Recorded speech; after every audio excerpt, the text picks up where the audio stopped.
எல்லாருக்கும் வணக்கம். இந்த நாளை ரொம்ப இனிமையாக, ஹாப்பியாக, ஹெல்த்தியாக, ஜாலியாக ஸ்டார்ட் பண்ணுங்கள். 1 மில்லியன் ஃபேமிலியோட நம்ம இன்றைக்கி ஃபஸ்ட்டு போகிற லாங் வீடியோ ரொம்ப ரொம்ப ஹாப்பியாக இருக்குது. என் மேலே ட்ரஸ்ட் வச்சு என்னை இவ்வளோ பேர் சப்ஸ்கிரைப் பண்ணி நீங்கள் எல்லாருமே எனக்கு இவ்வளோ சப்போர்ட் பண்ணுறீங்கன்னு எனக்கு ரொம்ப ஹாப்பியாக இருக்குது. 1 மில்லியன்ன்றது சாதாரண விஷயம் கிடையாது. 10 லட்சம். அதாவது சில பேருக்கு எந்த ஒரு விஷயம் எடுத்தாலும் ரொம்ப ஈஸியாக கிடைச்சிடும். சில பேர் கஷ்டப்பட்டால் தான் அந்த விஷயமே கிடைக்கணுவாங்கள்ல, அந்த மாதிரி கேட்டகரி தான் நான். அந்த சந்தோஷத்தோடவே ஒரு சின்னதாக பூஜையிலே ஆரம்பிச்சிருவோம். அண்ட் இந்த விலாகில் நிறைய விஷயம் புதுசாக இருக்கும். நானும் புதுசாக செஞ்சுருக்கேன். அண்ட் ஃபர்ஸ்ட் டைம் ஒன்று ட்ரை பண்ணியும் பார்த்துருக்கேன். ஸோ இது எல்லாமே கண்டிப்பாக உங்களுக்கும் யூஸ்ஃபுல்லாக இருக்கும். பார்த்தீங்கன்னா உங்களுக்கே தெரியும். இந்த விநாயகர் பார்த்தாலே எனக்கு டக்கு ஞாபகம் வருது. நான் 10th படிக்கும் போது எனக்கு ஒருத்தவங்க சொன்னது தான். அதை பிள்ளையாரே வந்துட்டு 2 விதமாக கேட்டகரியாக பிரித்து வச்சுருப்பாங்க. நான் 10th வந்து எக்ஸாம் எழுத போகிறப்போ அந்த ஆண்டி என்ன சொன்னாங்கன்னா, அது எங்கள் பக்கத்து வீட்டு தான், நெய்பர் தான் அவங்க. அந்த தெரு முனையில் ஒரு பிள்ளையார் இருக்கும் பாரு, அதுக்கு ஒரு தேங்காய் உடச்சிட்டு போ, எக்ஸாமில் நீ செம்மையாக மார்க் வாங்கிடுவேன் அப்படின்னு. நான் கிளம்புற அவசரத்தில் நான் எங்கே தேங்காய்க்கு போகிறதுன்னு சொல்லிட்டு நான் போயிட்டு உடைக்கவே இல்லை. நான் மட்டும் அப்படியே கும்பிட்டு கிளம்பிட்டேன். ஆனால் எனக்கு இன்னி வரைக்குமே அந்த டவுட் இருந்துச்சு, அது ஏன் தெரு முனையில் இருக்க பிள்ளையாருக்கு வந்து உடைக்க சொன்னாங்க அப்படின்னு. இவங்கன்னு கிடையாது, நிறைய பேர் சொல்லியிருக்கேன். கோவிலை விட அந்த தெரு முனையில் இருக்க பிள்ளையாருக்கு தான் தேங்காய் உடைச்சிட்டு போவாங்க. அப்போ நானே பார்த்துருக்கேன் நேராகவே. இந்த சிலை எப்படி மெயின்டைன் பண்ணுறீங்கன்னு நிறைய பேர் கேட்டிருந்தீங்க. கொஞ்சம் கஷ்டமான விஷயந்தான். ஏன்னா உட்டுன்றதுனால நம்மளால் தண்ணியாலையும் போட்டு கழுவவே முடியாது. சும்மா லைட்டாக தொட்டு வேணால் தொடச்சி விடலாமே தவிர அது கூட சீக்கிரமாக நம்ம ட்ரை பண்ணிடணும். அதனால் நான் வெறும் துணி சும்மா ட்ரையான ஒரு கிளாத் வச்சு அப்படியே ஃபுல்லாக தொடச்சி எடுத்துருவேன். ஆனால் கொஞ்சம் ஓப்பன்லேயே இருக்கிறதுனால சீக்கிரம் டஸ்ட் ஆகிட்டே இருக்குது. இந்த ஸ்கூலில் இருக்க டைமில் விலாக் எடுத்தாலே நமக்கு எவ்வளோ நேரமாக முன்னாடி எழுந்திரிச்சா கூட டைமே பற்ற மாட்டேங்கிற மாதிரி தான் இருக்குது. ஏன்னா கரெக்டாக ஒரு 8:30க்கெலாம் ஸ்கூலுக்கு ரெடி பண்ணுமா, அதுக்குள்ளே எல்லா வேலையும் முடிச்சாகணும். நானும் கொஞ்சம் எர்லியாகவே எழுந்திரிச்சு என்னென்ன வேலைலாம் சின்னதாக இருக்கோ அதெல்லாம் கொஞ்சம் முன்னாடியே முடிச்சு வச்சுட்டேன். ஏன்னா அதுக்கப்புறம் நம்ம டிஃபன் மட்டும் ரெடி பண்ணிவிட்டு பாப்பா கிளப்பி விட்டுடலாம். இன்றைக்கி பிரேக்ஃபாஸ்ட்க்கு வந்துட்டு ஒன்று சூப்பராக வீட்டிலே ரெடி பண்ணியிருக்கேன். அதாவது இந்த ஒன்று மட்டும் ரெடி பண்ணிங்கன்னா நீங்கள் நிறைய ரெசிபி யூஸ் பண்ணிக்கலாம் அப்படின்ற மாதிரி தான் இருக்கும். அது என்னன்னு சொல்கிறேன். சோயா தான் நைட்டு ஊற வச்சுருந்தேன். சோயா மில்க் எடுத்து அதிலேருந்து இந்த டோஃபு செய்வாங்க இல்லையா, பன்னீர் மாதிரியே இருக்குமே, அதை தான் ரெடி பண்ண போகிறேன். இதில் வந்து எப்படியும் ஒரு 3/4 கிலோ கிட்டே இருக்கும். அதை வந்து நைட்டே ஊற வச்சுட்டேன். ஒரு நைட்டு ஊறினாலே போதும், ரொம்ப நேரம் ஊறலாம் அவசியம் கிடையாது. நைட்டு ஃபுல்லாக ஊற வச்சுட்டு காலைல எடுத்து கொஞ்சம் கொஞ்சமாக போட்டு ஜாரில் லைட்டாக தண்ணி சேர்த்து அரைச்சி எடுத்துக்கணும். கூட வந்து அரைக்கும் போது எதுவுமே சேர்க்க வேண்டாம். லைட்டாக அந்த அரைகிறதுக்கு தண்ணி மட்டும் சேர்த்தா போதும். அதுக்கப்புறம் அதை வந்து ஒரு சின்ன கிளாத்தில் நல்லா ஃபில்டர் பண்ணி எடுத்துட்டிங்கன்னா மில்க் மாதிரி வந்துடும். அதுக்கப்புறம் அதை காய்ச்சிக்கலாம். நிறைய பேர் பார்த்துருப்பீங்க, இந்த சோயா மில்க்லாம் குடிக்கிறாங்கல்ல, அதை வந்து இதில் தான் ரெடி பண்ணுறாங்க. இதுலேயே வந்து இன்னொரு வெரைட்டி இருக்குது போல். அது வந்து இந்த கொஞ்சம் பாயில் பண்ணி இந்த சுண்டல் மாதிரிலாம் சாப்பிட்றாங்கன்னு நினைக்கிறேன். அது பட் ஆனால் இது வந்து வேறு மாதிரி இருக்குது.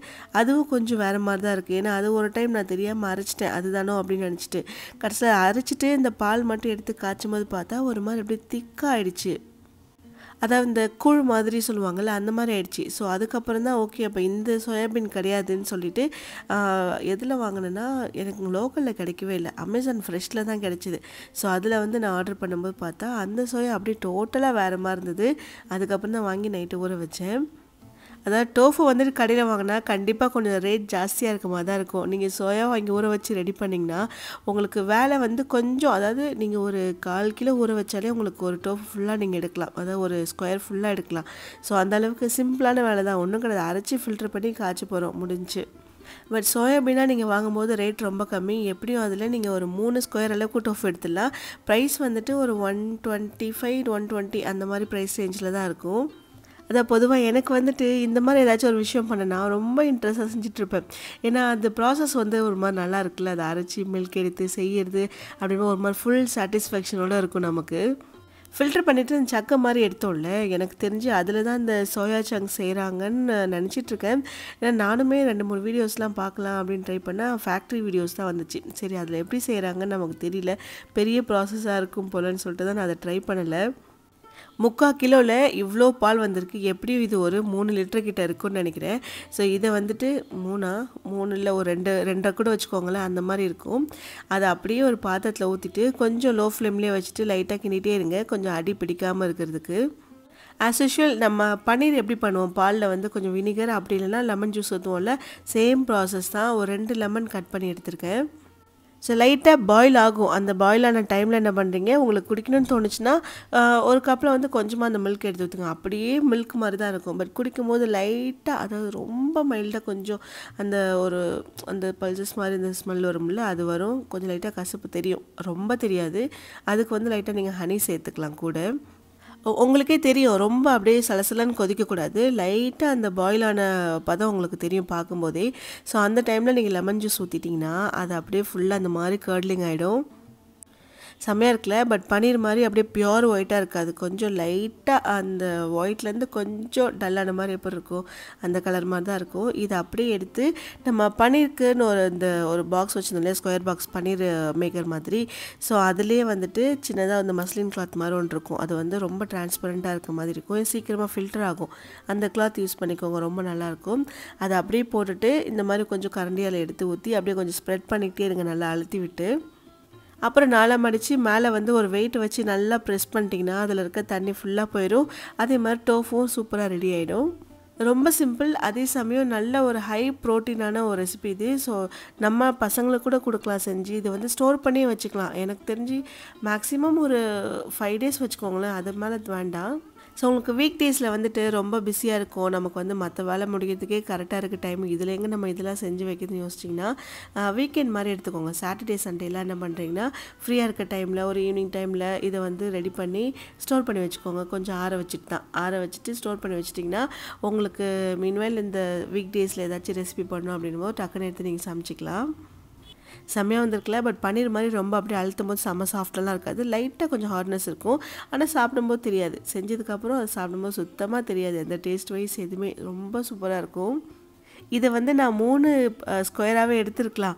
பட் நான் என்ன பண்ணேன், ஓகே 2 போதும் அப்படின்னு போட்டுட்டு நிறைய டம்ப் பண்ணிட்டேன். உள்ளே போட்டு அழுத்தி அழுத்தி நல்லா டம்ப் பண்ணி எடுக்கவே கரெக்டாக 2ஓட முடிச்சிட்டேன். இதை நான் 3ஆக ரெடி பண்ணாலும் பண்ணியிருக்கலாம்.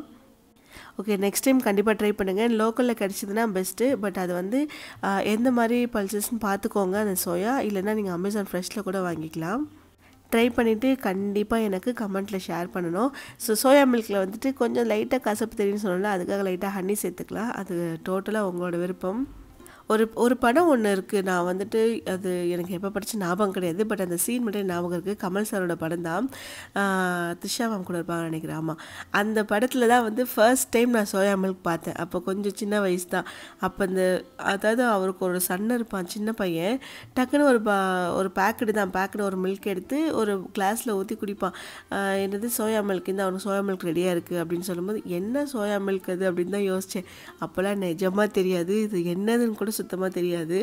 அதாவது மில்க் ஷேக் மாதிரி ஒரு பேக்கெட்டில் பேக் பண்ணி வருவேன். நான் நினச்சேன் நல்லா டேஸ்ட்டாக இருக்கும் போல் குடிக்கிறதுக்கு. இந்த மில்க் ஷேக்லாம் இருக்கு இல்லையா, கெவின்ஸ் மில்க் ஷேக், ஆமாம் அந்த மாதிரி நல்லா இருக்கும் போலன்னு நினச்சேன். கடைசியில் ஃபர்ஸ்ட் டைம் அதுலேருந்து எனக்கு அது மேலே கண்டிப்பாக இதை வாங்கி எங்கே கிடைச்சாலும் வாங்கி டேஸ்ட் பண்ணிடணுன்னு. அந்த டைமில் அவ்வளோ அவேர்னஸ் கிடையாதுல்ல நமக்கு இதை பற்றிலாம். அதனால் மேரேஜ்க்கு அப்புறம் தான் நான் ஃபஸ்ட் டைம் அதை குடிச்சினேன். ஆனால் குடிச்சதுக்கப்புறம் தெரிஞ்சது இதுக்கு தான் இவ்வளோ பில்டப்பானு. ஸோ உங்களுக்கு பிடிச்ச ஷேப்லேயே ஸ்கொயர், ரெக்டாங்கிள் எப்படி வேணால் கட் பண்ணிக்கலாம். நான் வந்துட்டு இந்த மாதிரி கொஞ்சம் ஸ்கொயராகவே கட் பண்ணிட்டேன். சூப்பராக இருக்குல்ல பார்க்குறதுக்கு. நானே வந்துட்டு ஓகே, லாஸ்ட் டைம் பண்ணது இந்த டைம் ரொம்ப பர்ஃபெக்டாக வந்துடுச்சு. ஏன்னா நான் லாஸ்ட் டைம் பண்ணும்போது அந்த மோல்டு என்கிட்ட இல்லை. அது வந்துட்டு ஒரு மாதிரி கப்லலாம் ஊற்றி வச்சு ஃபில்டரில் போட்டு ரவுண்டு பண்ணி துணியில் போட்டு கட்டி வச்சு ஒரு மாதிரி உருண்டையாக எடுத்து அதுலேருந்து தான் கட் பண்ணேன். ஸோ எனக்கு அந்தளவுக்கு ஒரு சாட்டிஸ்ஃபேக்ஷனே இல்லை. பட் இந்த டைம் இதில் பண்ணும்போது ரொம்ப ரொம்ப சாட்டிஸ்ஃபேக்ஷனாக இருந்து, அதான் ஓகே நம்மளே ஒன்று சூப்பராக ரெடி பண்ணியிருக்கோன்னு. இந்த டைனிங் டேபிளுக்கு வந்துட்டு ஒரு புது கவர் வாங்கியிருக்கேன். இது வாங்கி எப்படி ஒரு 5 to 6 months கிட்டே இருக்கும்னு நினைக்கிறேன். ஏன் வாங்கினா, நம்ம எது இங்கே வைக்கக்கூடாதுன்னு சொல்கிறோமோ அதை தான் வீட்டில் இருக்கும் கொண்டு வந்து வைப்பாங்க. ஒரே அழுக்கு கரைன்னு இது வந்து தேய்ச்சி எனக்கு துவைச்சி எடுக்கிறதுக்குள்ளே அப்படியே ஒரு ஜென்மமே போயிடணுவாங்கல்ல, அந்த மாதிரி தான் இருக்கும். நார்மலாக ஒரு அழுக்கு படுது டஸ்ட்டில் இருக்குன்னா சீக்கிரமாக போயிடும் மிஷினில் போட்டாலே. பட் ஒரு மாதிரி கரையாக ஆகும்போது தான் கொஞ்சம் டென்ஷன் ஆகும். ஏன்பா இப்படி பண்ணுறீங்க அப்படின்ற மாதிரி தான் இருக்கும்.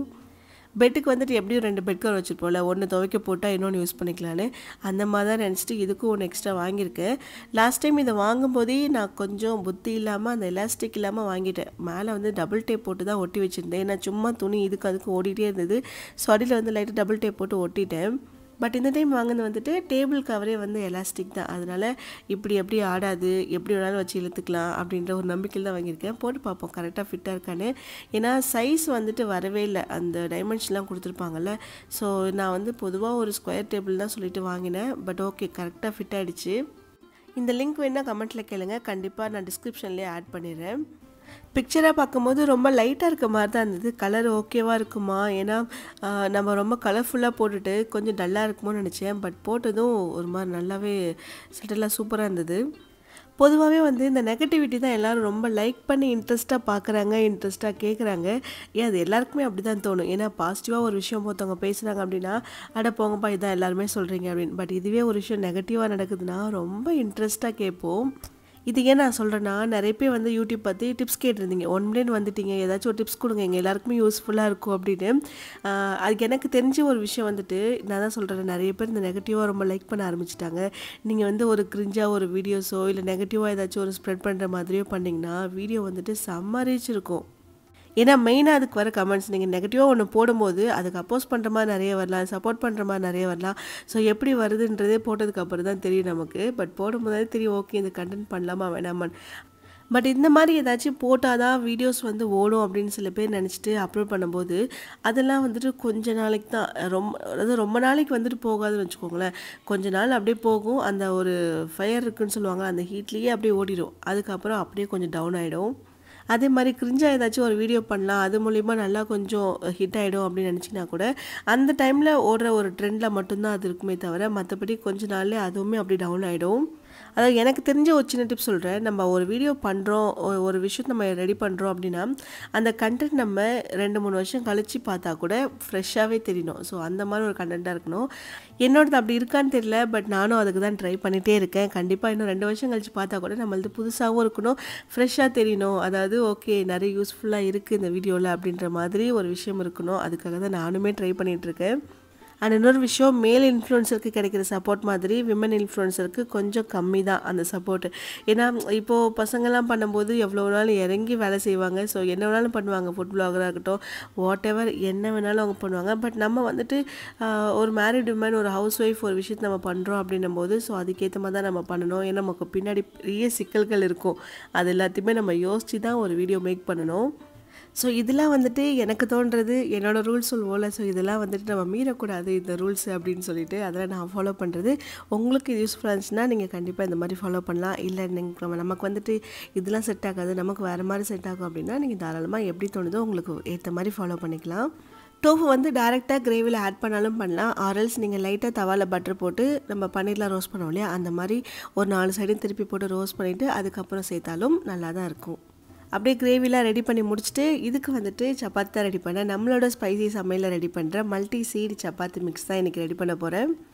இது ட்ரை பண்ணிவிட்டு என்கிட்ட வந்த கமெண்ட்ஸ் எல்லாமே எக்கச்சக்க கமெண்ட்ஸ். எனக்கு வந்துட்டு அவ்வளோ ஹாப்பியாக இருந்துச்சு. பரவாயில்ல, நம்மளோட ப்ராடக்ட் நம்ம சொந்தமாக ரெடி பண்ணுறதை வந்துட்டு நிறைய பேர் ட்ரை பண்ணிவிட்டு நமக்கு அவ்வளோ அப்ரிஷியேட் கொடுக்குறாங்க. அண்ட் அதே சமயம் அவ்வளோ சப்போர்ட் கொடுக்குறாங்கன்னு ரொம்ப ரொம்ப சந்தோஷமாக இருந்தது. எனக்கு தெரிஞ்சு நம்மளோட இந்த மல்டி சீடு சப்பாத்தி மிக்ஸை வந்துட்டு 1 kg ஆர்டர் பண்ணுறவங்க வந்து கொஞ்சம் கம்மி தான். ஏன்னா ஆர்டர் பண்ணுறவங்க எல்லாருமே 5 to 10 kg வரைக்கும் இருக்கும். ஏன்னா நம்மக்கிட்ட 5 kg பேக் கிடையாது, 1 kg பேக்கில் வந்து நம்ம 5 போட்டு அனுப்பிச்சிடுவோம். இன்னும் நிறைய பேர் 8 kg 10 kgலாம் போட்டிருந்தீங்க. உங்களுக்கு ஒரே பேக்காக வரதுனாலும் தாராளமாக சொல்லுங்கள், நம்ம அப்படியே கூட ரெடி பண்ணிக்கலாம். ஆக்சுவலாக நான் என்ன நினச்சி ஒரு பேக்கெட், அதாவது 1 kg பேக்கெட்டாக எடுத்து வச்சுன்னா அவங்களுக்கு தேவைப்படும் போது ஒன்று ஓப்பன் பண்ணிக்கலாம். எல்லாமே வந்துட்டு சீல் பண்ணியிருக்கோம், ஸோ சேஃபாக இருக்கும், ஒன்றும் பிரச்சனை வராது. அவங்க ஒரே பேக்காக வச்சுருந்தா எடுத்து எல்லோரும் கொட்டி வைப்பாங்க. ஸோ அதுலேருந்து அவங்களுக்கு மேபி அது தண்ணி படலாம் கையிலேருந்து. ஸோ அதனால தான் வந்து தனித்தனி பேக்கெட்டாக கொடுத்து அனுப்பிச்சேன். ஸோ சீல் பண்ணியிருக்கிறதுனால அது எத்தனை நாள் ஆனாலும் கெட்டு போகாதுல்ல, அதனால தான் வந்து தனித்தனி பேக்கெட்டாக வந்துச்சு. உங்களுக்கு ஒரே பேக்கெட்டாக வேணாலும் சொல்லுங்கள், நம்ம அதே மாதிரி கூட ரெடி பண்ணி பேக் பண்ணிடுறோம். அண்ட் இது கூடவே நம்மளோட மோஸ்ட் செல்லிங் ஹிட்டான ப்ராடக்ட் எதுனா, ஒன்று இந்த multi seed chapati mix and க்ரோலாக், ஸ்டார்விட்டா, ஸ்ப்ரவுட்டட் ராகி, இது எல்லாமே செம்ம ஹிட்டான ப்ராடக்ட். அது ஏன் நம்ம சொல்கிறோன்னா, ஃபஸ்ட் திங் வந்துட்டு வீட்டில் இருக்க குட்டி பசங்களுக்கு பிடிக்கணும் இல்லையா. ஏன்னா ராகியில் வந்து நீங்கள் வேறு ஏதாச்சும் கூழ் மாதிரி செஞ்சு கொடுத்தீங்க, இல்லை களிமா செஞ்சு கொடுத்தீங்கன்னா பசங்களோட மூஞ்சி பார்க்கும்போது தெரியும், ஐயோ பிடிக்கல அப்படின்ற மாதிரி தான் ரியாக்ஷன் கொடுப்பாங்க. பட் அந்த மாதிரி குட்டி பசங்களே வந்து லைக் பண்ணி குடிக்கும்போது கண்டிப்பாக நம்மளோட பெரிய சக்ஸஸே அதானே. அண்ட் எந்த ஒரு ப்ரிசர்வேட்டிவ்ஸ் கெமிக்கல்னு எதுவுமே கிடையாது. நம்ம நேச்சுரலாக ராகியை ஒரு 10 தடவைக்கு மேலே க்ளீன் பண்ணிவிட்டு நல்லா கழுவி தண்ணியெலாம் ஊற்றிட்டு அதுக்கப்புறம் அதை ஊற வச்சு முளைக்கட்டி அப்படி தான் நம்ம ரெடி பண்ணுறோம். அண்ட் எல்லா ப்ராடக்ட்டுமே நல்லா க்ளீன் பண்ணிவிட்டு தான் ரெடி பண்ணுறோம். அதாவது நிறைய பேருக்கு வந்துட்டு வீட்டில் டைம் இல்லை, பார்த்து என்னால் கவனிக்க முடியல பசங்களை, நான் என் வேலையை பார்த்துட்ருக்கேன், ஸ்கூலுக்கு போகிறாங்க வராங்க, கொடுக்குறது சாப்பிட்றாங்க, அப்படி தான் போயிட்டுருக்காங்க, என்னால் ஹெல்த்தியாக அவங்கள வந்துட்டு வழி நடத்தவே முடியல அப்படின்னா தாராளமாக நீங்கள் இது எல்லாமே வாங்கி கொடுக்கலாம். ஆர்டர் பண்ணுறதுக்கான வாட்ஸ்அப் நம்பர், வெப்சைட் டீட்டெயில்ஸ் எல்லாமே ஸ்க்ரீன்லேயுமே இருக்குது அண்ட் டிஸ்கிரிப்ஷன் கமெண்ட்லையுமே பின் பண்ணுறேன். மறக்காமல் செக் பண்ணி பார்த்து யூஸ் பண்ணிக்கோங்க. ஸோ நைனியோட காலை வேலை முடிஞ்சு எனக்கும் வந்துட்டு அவளை ஸ்கூலுக்கு அனுப்பிச்சிட்டா அதுக்கப்புறம் கொஞ்சம் ஃப்ரீயாக இருக்க மாதிரி தான் இருக்கும். அதுக்கப்புறம் நமக்கு என்ன தோணுதோ பண்ணிக்கலாம். க்ளீன் பண்ணணுமா, ஆர்கனைஸ் பண்ணணுமா, ஏன்னா நமக்கு வந்து சும்மா உட்காந்துட்டு இருந்தாலே ஒரு மாதிரி அன்றைய டே வந்து அப்படியே ஓடிடும் ரொம்ப லேசியாக. அதனால் அவள் ஸ்கூலுக்கு அனுப்பிச்ச உடனே என்ன பண்ணுவேன்னா வேறு ஏதாச்சும் ஒரு ஒர்க் பண்ண ஆரம்பிச்சிடுவேன். அப்படியே கொஞ்சம் நேரம் உட்காந்தேன், அவ்வளோதான், அன்றைய டே எனக்கு அப்படியே ஓடிடும். பொதுவாகவே வந்துட்டு வீட்டில் ஒரு இடம் ஒரு சின்ன பிளேஸாக இருக்கட்டும் வச்சுக்கோங்களேன், கை கேட்டுற மாதிரி இடம் ஃப்ரீயாக இருந்துச்சுன்னா அந்த இடம் என்ன தான் குப்பையை வந்து சேர்க்குறாங்கன்னே தெரியாது, ஆனால் ஃபுல்லாகிடும் சீக்கிரமாக. இந்த பிளேஸை நான் எப்போ கடைசியாக க்ளீன் பண்ணேன் அப்படின்னா நைனியோட பர்த்டே எப்போ பண்ணேன். அதுக்கப்புறம் அந்த பலூன் ஓட்டின செலோ டேப்லேருந்து எல்லாமே அங்கேயே தான் இருக்குது. அண்ட் அது மட்டும் இல்லாமல் எல்லா பில்லு எதாவது கடைக்கு போகிறோமோ அந்த பில் எல்லாம் வந்து அங்கே சேர்ந்துடும். இப்படி தான் அந்த வீட்டில் இருக்கும்போது, அதாவது பழைய வீட்டில் வந்துட்டு என்னாச்சுன்னா அந்த டிவிக்கு முன்னாடி வந்துட்டு ஒரு சின்ன பிளேஸ், அப்படியே சின்ன பிளேஸ்க்கு அந்த இடத்துல வந்து ஸ்பீக்கர்லாம் வச்சுருந்தோம். அந்த இடத்துல ஏறாத குப்பையே கிடையாது. என்னென்னலாம் கையில் பில்லு, மாஸ்க்கு, அது இதுன்னு எல்லாமே ஏறிடும். இங்கே சைடில் வந்துட்டு பர்த்டே அப்போ இந்த கப் கேக்ஸ்லாம் போடுறதுக்காக ஒரு சின்னதாக ஸ்டூல் போட்டு அங்கே வச்சுருந்தேன். ஸோ அந்த ஸ்டூல் வந்து அங்கேயே அப்படி தள்ளி விட்டாச்சு. இன்றைக்கி தான் வந்து எடுக்கிறேன். எப்படி ஒரு செப்டம்பர்லேருந்து எத்தனை மந்த்து, ஸோ 5 மந்த்ஸ் ஆகிடுச்சு. இங்கே சரி ஓகே ஓரமாக தானே இருக்கா, யாரும் அங்கே டிஸ்டர்ப் பண்ண போகிறதுலாம் விட்டாச்சு.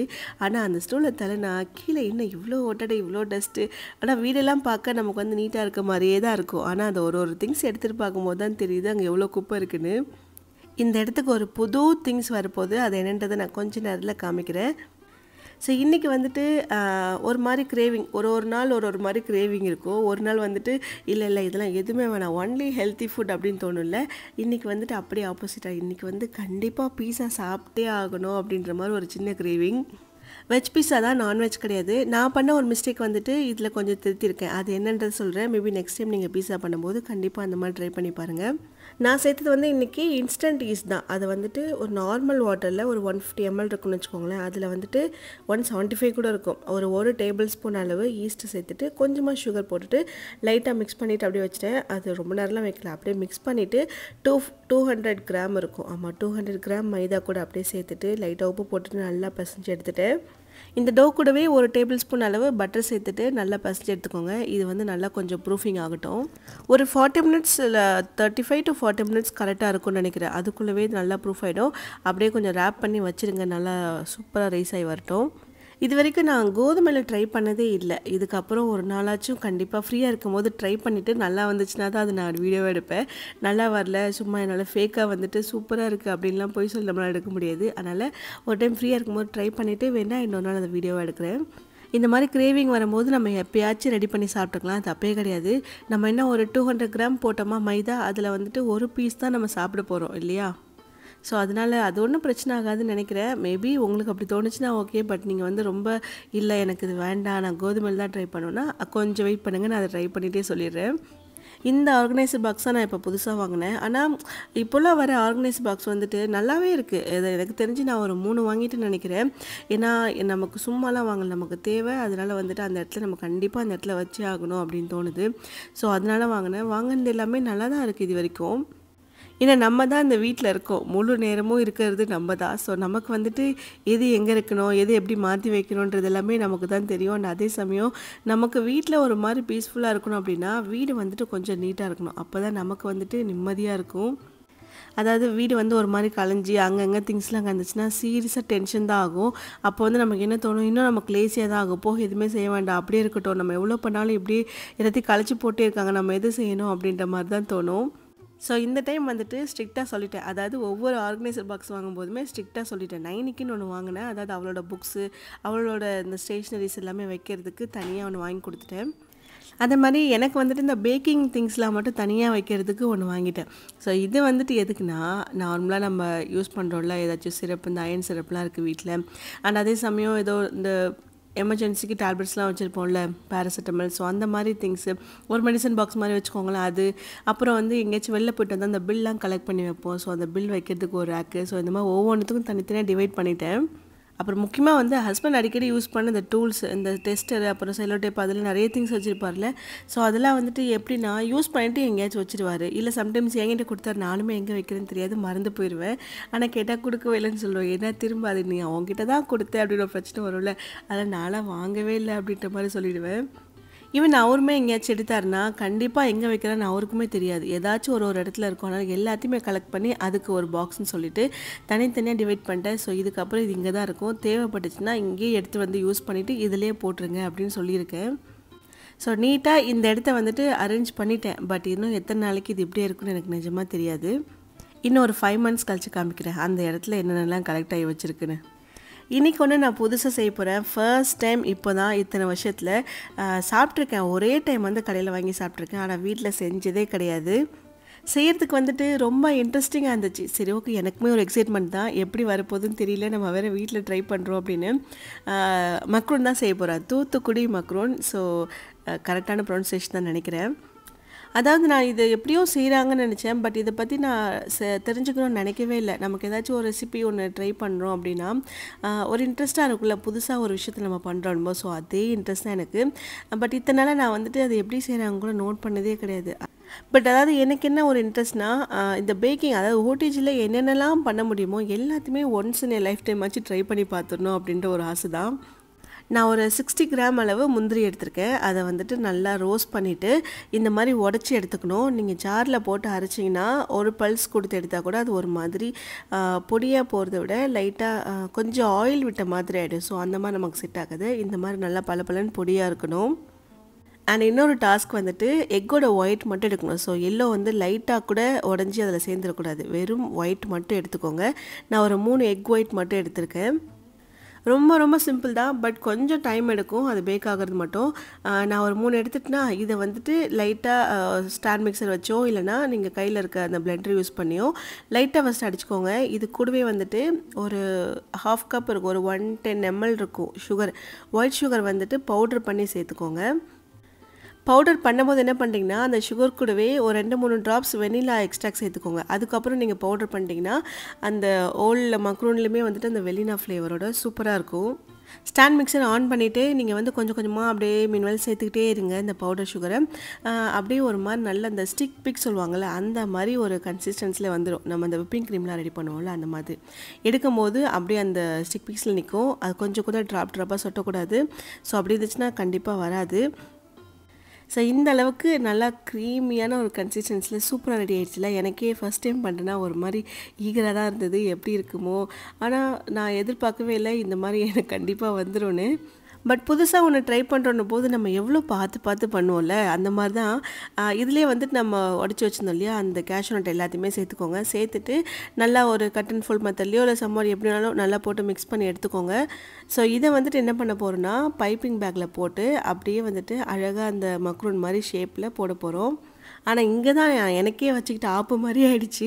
ஒரு டாஸ்க் மாதிரி தான் இருந்தது, ஜாலியாக இருந்தது அதை வந்து ரோல் பண்ணுறதுக்கு. ஆனால் நான் என்ன பண்ணேன்னா ரீசெண்ட் டைமில் இந்த கேக்லாம் கொஞ்சம் செஞ்சுன்னா அந்த க்ரீம் போட்டு போட்டு எனக்கு அந்த பைப்பிங் பேக்கை பிடிக்கும் போதே க்ரீம் போகிற ஞாபகத்தில் நான் மாட்டு இப்படி சுற்றி விட்டுட்டேன். அது ஆக்சுவலாக அதுக்கப்புறம் தான் ஐயோ நம்ம லூஸ் மாதிரி பண்ணிட்டோமே அப்படின்னு தோணுச்சு. ஃபஸ்ட்டு ஒன்று பார்க்கும்போது தெரிஞ்சிருக்கும் எவ்வளோ ஒரு ஷேப்பில் இருந்திருக்குன்னு. ஃபஸ்ட் அட்டெம்ப்ட் எப்பயுமே நமக்கு அப்படி தானே. ஸோ அப்படியே போக போக ஒரு டைம் ப்ராக்டிஸ் பண்ணும்போது தான் நமக்கு சூப்பராக வரும். அண்ட் இந்த மாதிரி நீங்கள் ரோல் பண்ணவே தேவையில்லை, ஜஸ்ட்டு ப்ரெஸ் பண்ணிவிட்டு அப்படியே எடுத்திங்கனாலே போதும், மக்ரூன் ஷேப் சூப்பராக வந்துடும். நான் வந்துட்டு இந்த க்ரீம் போடுற ஷேப்பில் இந்த மாதிரி போட்டுட்டேன். நீங்கள் இதை அவாய்ட் பண்ணிவிட்டு லைட்டாக இப்படி ப்ரெஸ் பண்ணி எடுத்துருங்க, அதுவே போதும். இது வந்து கரெக்டாக ஒரு 150 டிகிரி செல்சியஸில் 1 hour நீங்கள் கண்டிப்பாக பேக் பண்ணி எடுக்கணும். ஏன்னா ஒரு மாதிரி கிறிஸ்பியாக வரணும். அது வர்றதுக்கு 1 hour ஆச்சும் ஆகிடும், 1 hour 110 minutes ஆச்சும் ஆகிடும். அதுக்கு முன்னாடி ப்ரீ ஹீட் பண்ணதுமே 150 டிகிரி செல்சியஸில் ஒரு 10 minutes ப்ரீ ஹீட் பண்ணி எடுத்துக்கோங்க. அதுக்கப்புறம் நீங்கள் எடுத்து பேக் பண்ணி எடுத்திங்கன்னா சூப்பராக ரெடி ஆகிடும். நம்ம இது அடிக்கடி செய்ய போகிறது கிடையாது. பட் ஒரு இன்ட்ரெஸ்ட், ஏதாச்சும் ஒன்று தெரிஞ்சுக்கணும்ல புதுசாக. ஸோ அதனால ஒரு ஈகர் தான், வேற ஒன்றும் இல்லை. நிறைய பேர் வந்து கேட்டுகிட்டே இருக்கீங்க, ஏன் இன்னும் நெக்ஸ்ட் பேபி நீங்கள் பிளான் பண்ணல, நெக்ஸ்ட் பேபியே இல்லை 9க்கு அப்புறம் ஏன் உங்களுக்கு வந்து அடுத்த பேபி இல்லை அப்படின்னு. ஒரு கமெண்ட்ஸ் பார்க்கும்போது ஒரு மாதிரி கஷ்டமாக தான் இருக்குது, நம்ம ஒரு பெரிய தப்பு பண்ணிட்டோமோ அப்படின்னு. நைனி வந்து பிறந்தப்போ அந்த 1 yearக்கு அப்புறமே வந்துட்டு எல்லோரும் சொன்னாங்க, 1 வருஷம் கழித்து இப்போயே வந்துட்டு இன்னொரு குழந்தை வந்துச்சுன்னா சேர்ந்தே வளர்ந்துடும், நம்ம கஷ்டமே இருக்காது அப்படின்னாங்க. ஆனால் எனக்கு வந்து சிசரியன் தான், எனக்கு நார்மல் டெலிவரி கிடையாது. ஸோ சிசரியன் பண்ண உடனே டாக்டர் என்ன சொன்னாங்கன்னா, நீங்கள் நெக்ஸ்ட் பேபிக்கு கண்டிப்பாக 3 years ஆச்சும் எடுத்துக்கணும் அப்படின்னு சொன்னாங்க. ஸோ 3 yearsக்கு அப்புறம் தான் நீங்கள் நெக்ஸ்ட் பேபியை பிளான் பண்ணணும்னு சொல்லிட்டாங்க. சரி ஓகே, நம்மளும் என்ன பண்ணியாச்சு, அப்படியே விட்டாச்சு. ஓகே, அதாவது மெடிக்கல் சைடில் இப்படி சொல்லும்போது நம்ம வந்துட்டு ஏன் ட்ரை பண்ணோம் அப்படின்றதுக்காகவே வந்துட்டு விட்டாச்சு, அந்த ஐடியாவே கிடையாது.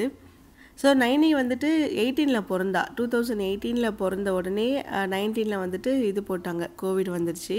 ஸோ அப்படியே வந்து 1 இயர் போயிடுச்சு. அதுக்கப்புறம் அப்பா இறந்துட்டாரு. அதில் வந்துட்டு ஒரு 1 இயர் போயிடுச்சு. மறுபடியும் வந்துட்டு இந்த பேண்டமிக்லாம் ஒரு டைம் வந்ததில்ல. ஸோ 22 அப்படியே ஓடிடுச்சு 22 வரைக்குமே. அதுக்கப்புறமும் நாங்கள் வந்துட்டு என்ன ஆச்சுன்னா, இந்த சேனல் ஆரம்பிக்கிறது, அதுக்கப்புறம் வந்து ஒரு பிஸ்னஸ் ஸ்டார்ட் பண்ணுறதுன்னு மைண்ட் செட் வந்து கொஞ்சம் கூட நெக்ஸ்ட் பேபி வேணும் அப்படின்ற ஐடியாலே இல்லை. அப்படியே வந்துட்டு ஓடிட்டே இருக்குது டேஸு. இப்போ வந்து நெக்ஸ்ட் பேபிக்கு பிளான் பண்ணாலே ஒரு மாதிரி பயமாக இருக்குது. எப்படி மறுபடியும் அப்படியே கன்சீவ் ஆகி அதில் வந்து ஒரு 2-3 வருஷம் ஓடிடும், ஃபீட் பண்ணணும் அப்படி இப்படின்னு எப்படி நம்மளால் முடியும், நைனி வேறு ஸ்கூலுக்கு அனுப்பணும்னு இப்போ அதெல்லாம் நினைக்கும் போது அப்படியே ஒரு மாதிரி தலையே சுற்றுது. எனக்கு இன்னும் கொஞ்சம் பயம்தான் வருது. ஸோ ஒரு ஐடியாவே இல்லாமல் ஆசிலேஷன்லேயே இருக்குது மைண்டு. அதனால தான் வந்துட்டு நெக்ஸ்ட் பேபிக்கு இன்னும் பிளானே இல்லை. ஸோ இதுதான் வந்து எனக்கு தெரிஞ்சு நான் பண்ண ஒரு பெரிய தப்புன்னு நினைக்கிறேன் மேரேஜ்க்கு அப்புறம். ஏன்னா நான் பார்க்குற வரைக்கும் என் ஃப்ரெண்ட்ஸ் கூட யாருமே இவ்வளோ கேப் விடவே இல்லை. எல்லாமே ஒரு 2 இயர்ஸ் 3 இயர்ஸ் தான் கேப். அதுக்கப்புறம் பார்த்தா இன்னொரு பேபியோடு தான் இருக்காங்க. நான் தான் வந்துட்டு ரொம்ப கேப் விட்டணும். இதுக்கப்புறம் எப்படிடா நம்ம அந்த மைண்ட் செட்டுக்கு போகிறது அப்படின்ற மாதிரி தான் இருக்குது. நானே பேசாமல் கவுன்சிலிங் போகலான்னு தான் இருக்கேன். இன்றைக்கி ஒரு முக்கியமான அறிவிப்பு. அதாவது 1 மில்லியன் நம்ம ரீச் பண்ணிட்டோம். அதனால் ஒரு சூப்பரான வெயிட்டான கிவ்அவே கொடுக்கலான்னு ஒரு பிளான் இருக்குது. வின் பண்ணுறவங்களுக்கு ஓடிஜி, இண்டக்ஷன் இந்த மாதிரி கிச்சன் அப்ளையன்சஸ் தான் கொடுக்கலான்னு ஒரு பிளான். இதில் நீங்கள் வின் பண்ணணுன்னா மறக்காமல் நம்ம சேனல் எல்லாமே எல்லாருக்கும் ஷேர் பண்ணியிருக்கணும். அண்ட் அதே சமயம் உங்கள் கமெண்ட்ஸ்க்கு வந்து நிறைய லைக்ஸ் வந்திருக்கணும். நம்ம ஃபேஸ்புக், இன்ஸ்டாகிராம், யூடியூப்னு ஸ்பைசி சமையல், ஸ்பைசி ஹோம்னு எல்லா பிளாட்ஃபார்மையும் நீங்கள் ஃபாலோ பண்ணியிருக்கணும். இந்த டைம் நிறைய பேருக்கு கொடுக்கலான்னு பிளான் பண்ணியிருக்கேன். அதனால் நீங்கள் என்ன பண்ணுறீங்கன்னா, நீங்கள் ஃபாலோ பண்ண ஸ்க்ரீன்ஷாட் எனக்கு அனுப்பிச்சிட்டு ஒன்ஸ் வின் பண்ணதும் இதெல்லாம் ஷேர் பண்ணிவிட்டு அந்த அட்ரஸும் அனுப்பிச்சிட்டிங்கன்னா நான் டேரெக்டாக அமேசான்லேருந்தே உங்களுக்கு ஆர்டர் பண்ணி விட்டுறேன். ஸோ யார் வேணாலும் இந்த கிவ்அவேல பார்ட்டிசிபேட் பண்ணிக்கலாம். அண்ட் மறக்காமல் உங்கள் கமெண்ட்ஸ்க்கு எவ்வளோ லைக் வருது நோட் பண்ணிக்கிட்டே இருங்க, மிஸ் பண்ணிடாதீங்க. ஸோ என்னால் முடிஞ்ச ஒரு கிஃப்ட் கொடுக்கணுன்னு ஒரு ஆசையாக இருந்தது. அதுக்காக மட்டும்தான். மற்றபடி எதுவுமே யூஸ்டு ப்ராடக்ட்லாம் கிடையாது. எல்லாமே ஃப்ரெஷ்ஷான ப்ராடக்ட்ஸ் அமேசான்லேருந்தே ஆர்டர் பண்ணி விடுறேன். ஓகே, நம்மளோட மக்ரோன் பீட்சா ரெண்டுமே சூப்பராக ரெடி ஆகிடுச்சு. நான் வந்துட்டு எக்ஸ்பெக்ட் பண்ணவே இல்லை நமக்கு இவ்வளோ சூப்பராக வரும்னு. பட் ஓகே, ஹாப்பி தான் எனக்கு ரொம்ப. என்ன தான் நம்ம பேக்கரியில் கேக் வேணாலும் ஹோம்மேட் கேக்கு வந்துட்டு ஒரு மவுஸ் இருக்குல்ல, அது செம்ம டேஸ்ட் நல்லா இருக்குல்ல, சேம் தான். எனக்கு இந்த டேஸ்ட் ரொம்ப ரொம்ப பிடிச்சிருந்து. அண்ட் அதே சமயம் பீஸாவுமே பக்காவாக வந்துருச்சு. நம்ம இந்த விலாகோட எண்டுக்கு வந்துட்டோம். எல்லோரும் ஹாப்பியாக, ஹெல்த்தியாக, ஜாலியாக, ஸ்ட்ராங்காக இருங்க. Bye bye.